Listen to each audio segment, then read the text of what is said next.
तेलंगाना के CM KCR ने कहा कि कर्नाटक में आगामी चुनाव में भारत राष्ट्र समिति का झंडा फहराया जाएगा। तेलंगाना भवन में टीआरएस की आम सभा की बैठक में तेलंगाना राष्ट्र समिति का नाम बदलकर भारत राष्ट्र समिति करने का प्रस्ताव पेश किया गया और पारित किया गया। इस मौके पर पार्टी का नाम बदलने के कारणों के बारे में बताया गया। केसीआर ने कहा कि देश में किसानों की हालत बहुत खराब है। कई लोगों ने उनसे पूछा है कि क्या टीआरएस को राज्य तक सीमित रखना चाहिए जब देश के कई हिस्से बदल गए हैं। केसीआर ने कहा कि मौजूदा केंद्र सरकार सभी क्षेत्रों में विफल रही है और तेलंगाना मॉडल को देश में लागू किया जाना चाहिए। उन्होंने पूछा कि वह बांग्लादेश से क्यों पिछड़ रहा है। उन्होंने बताया कि बीआरएस देश की जनता के लिए लाया गया था। केसीआर ने स्पष्ट किया कि किसान कल्याण मुख्य एजेंडा है। Telangana Rashtra Samiti Party has conducted its general body meeting on 5/10/2022 at its party headquarters at Hyderabad. The party general body meeting unanimously resolved to change the name of the party from Telangana Rashtra Samiti to Bharat Rashtra Samiti.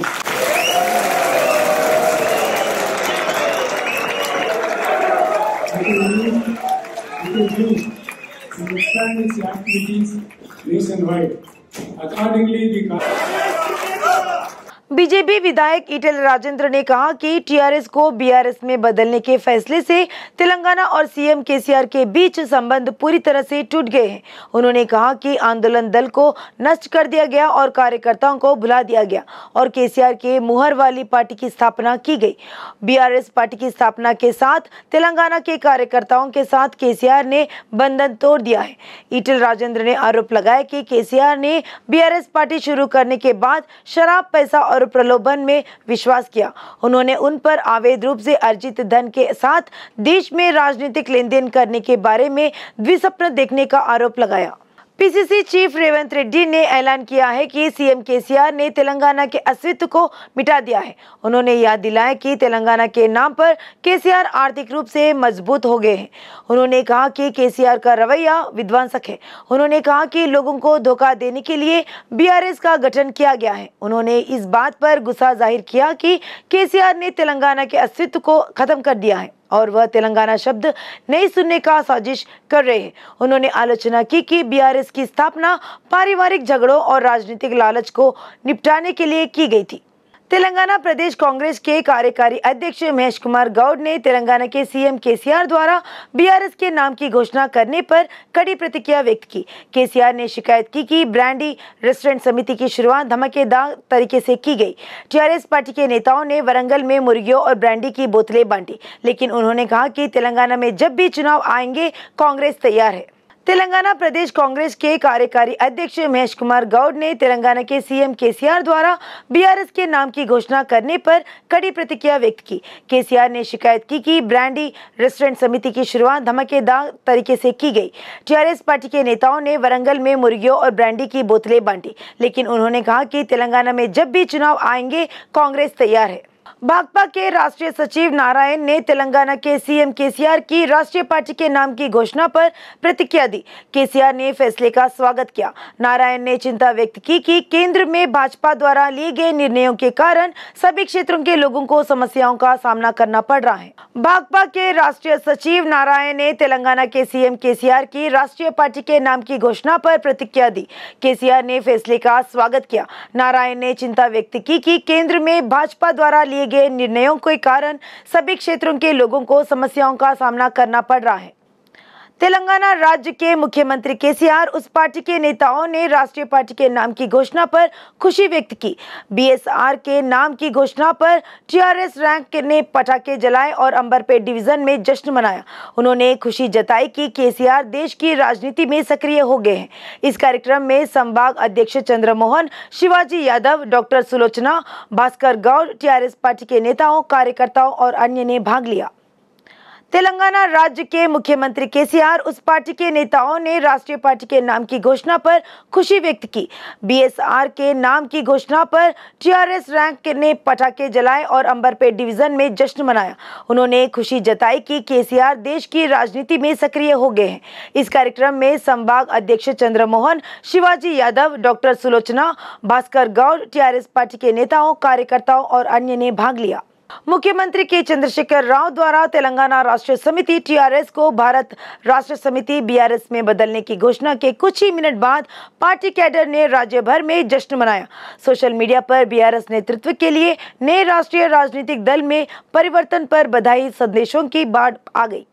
पूर्व उप महापौर और बोराबंडा के पार्षद फसीउद्दीन ने CM KCR को राष्ट्रीय राजनीति में प्रवेश करने की अनुमति देने के लिए विजयदशमी पर टीआरएस को भारतीय राष्ट्रीय समिति में बदलने के फैसले पर खुशी व्यक्त की। उन्होंने कहा कि सीएम केसीआर द्वारा लिए गए फैसले इतिहास में दर्ज होंगे।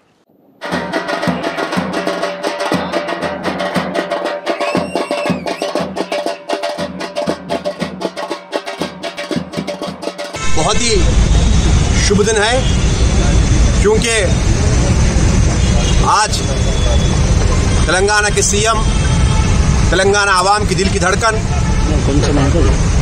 और केसीआर साहब की ज़ेर सदारत में 2001 में टीआरएस पार्टी जैसा शुरू की थी, जैसा तेलंगाना को हासिल किया और तेलंगाना को हासिल करने के बाद तेलंगाना में टीआरएस पार्टी हुकूमत की थी, इसी तरह से आज तेलंगाना की टीआरएस पार्टी को आज हिंदुस्तान में कश्मीर से लेके कन्याकुमारी तक हिंदुस्तान में हर जगह हिंदुस्तान का हर एक इंसान, हिंदुस्तान के हर रियासत में देख रहे हैं। जैसा आज पूरे स्टेटों में एक एग्जाम्पल सर का एक बेहतरीन मुकाम पे जो रियासत तेलंगाना पहुंचा है केसीआर साहब की सदारत में, उसी तरह से हिंदुस्तान में आज हिंदुस्तान का मुकाम भी पूरी दुनिया में रहने के लिए केसीआर साहब की ज़ेर सदारत में एक सियासती जमात आना कहकर आज बेहतरीन तरीके से केसीआर साहब की ज़ेर सदारत में तेलंगाना भवन में टीआरएस पार्टी के स्टेट कमेटी मेंबर पूरे मिलकर आज वहां पर मेंबर्स ने पूरे पार्टी के स्टेट मेंबर्स पूरे मिलकर आज टीआरएस पार्टी को केसीआर साहब की ज़ेर सदारत में बीआरएस पार्टी अनाउंस किया गया। पूर्व विधायक नल्लाला की जोड़ी की टीआरएस में वापसी हो गई है। कुछ दिन पहले ओदेलू ने टीआरएस छोड़ दिया और अपनी पत्नी भाग्यलक्ष्मी के साथ मंचिर्याला जिला परिषद के अध्यक्ष के साथ कांग्रेस में शामिल हो गए। मंत्री केटीआर और मौजूदगी में वह टीआरएस में शामिल हुए। इस मौके पर मंत्री केटीआर ने उन्हें टीआरएस में आमंत्रित किया। नल्लाला ओदेलू ने टीआरएस की ओर से चेनूरू निर्वाचन क्षेत्र से विधायक के रूप में चुनाव लड़ा था। हरियाणा के राज्यपाल बंडारू दत्तात्रेय ने कहा कि विजयदशमी सम्मेलन के नाम पर हर साल आयोजित होने वाली अलाई बलाई कार्यक्रम का कल नामपल्ली प्रदर्शनी मैदान में भव्य आयोजन किया जाएगा। दत्तात्रेय ने अलाई बलाई फाउंडेशन के अध्यक्ष बंडारू विजयलक्ष्मी और अन्य नेताओं के साथ इस कार्यक्रम से संबंधित व्यवस्थाओं का निरीक्षण किया। इस मौके पर दत्तात्रेय ने कहा कि अलाई बलाई को इस तरह विकसित किया जाएगा कि देशभक्ति, राष्ट्रीयता और समाज के लिए काम करने के प्रति समर्पण की भावना विकसित हो। तेलंगाना कला और सांस्कृतिक कार्यक्रम करेंगे मनोरंजन। उन्होंने अलाई बलाई में तेलंगाना के व्यंजनों का आनंद लेने के लिए कहा। प्रजा गायक गदर ने एक अप्रत्याशित निर्णय लिया। तेलंगाना में जनगायक के तौर पर काफी नाम कमा चुके गदर प्रजा शांति पार्टी में शामिल हो गए। केएल पॉल की मौजूदगी में पार्टी में शामिल हुए गदर अगले महीने होने वाले उपचुनाव में प्रजा शांति पार्टी के उम्मीदवार के तौर पर चुनाव लड़ेंगे। इस संदर्भ में गदर ने कहा कि वह पहले घर घर जाकर प्रचार करेंगे। दूसरी ओर इस महीने की 2 तारीख को केए पॉल ने पुलिस द्वारा शांति सभा के लिए अनुमति देने से इनकार करने के विरोध में डेथ मार्च वापस ले लिया। उन्हें गदर नींबू का रस दिया गया और दीक्षा समाप्त कर दी गई। जिला कलेक्टर भावेश मिश्रा की पत्नी और मुलुगु के अतिरिक्त कलेक्टर इला त्रिपाठी ने भूपालपल्ली के सरकारी अस्पताल में एक बच्चे को जन्म दिया। स्वास्थ्य मंत्री ने प्रसव के लिए सरकारी अस्पताल चुनने पर कलेक्टर दंपति की तारीफ की। मंत्री हरीश राव ने कलेक्टर दंपति को ट्विटर पर बधाई दी। मंत्री सत्यवती राठौड़ ने भूपालपल्ली माता शिशु संरक्षण केंद्र का दौरा किया और कलेक्टर दंपति को बधाई दी। सरकार द्वारा प्रदान की गई केसीआर किट अपर कलेक्टर इला त्रिपाठी को भेंट की गई। मंत्री ने कहा कि कलेक्टर दंपति ने सरकारी अस्पताल में प्रसव कराकर लोगों के लिए मिसाल कायम की है। अतिरिक्त दहेज के लिए पति व ससुराल वालों ने महिला पर हमला कर प्रताड़ित किया और जान से मारने की प्रयास किया। यह घटना हैदराबाद शहर के अंबरपेट में हुआ। ममता की शादी को 2 साल से भी कम समय पहले अली के स्क्वायर में अंबेडकर नगर के मल्लिकार्जुन यादव से हुई थी। यह घटना हैदराबाद शहर के अंबरपेट में हुआ।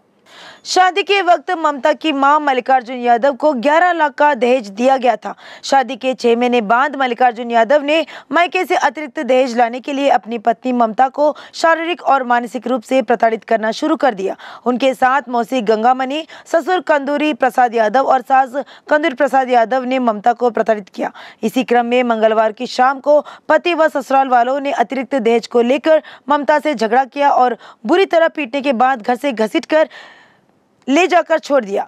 इस मामले में पीड़िता ममता अंबरपेट ने पुलिस में शिकायत दर्ज कराई है। पुलिस ने उसे इलाज के लिए उस्मानिया अस्पताल में भर्ती कराया। मादापुर जोन एसओटी माइलरदेवपल्ली पुलिस ने नकली नोट छापने वाले गिरोह को गिरफ्तार किया। एसीपी गंगाधर ने बताया कि वनस्थलीपुरम के रहने वाले इन 3 ऑटो चालक एडम, भारत कुमार और शंकर, इन सभी ने गैंग बनाकर इस गोरख धंधे को शुरू किया। एसीपी ने कहा कि माइलरदेवपल्ली के माधव गौड़, वेंकट दुर्गा ने मणिकंठा नायडू की मदद से नकली नोटों का उपयोग करके आसानी से पैसा बनाने की कोशिश की।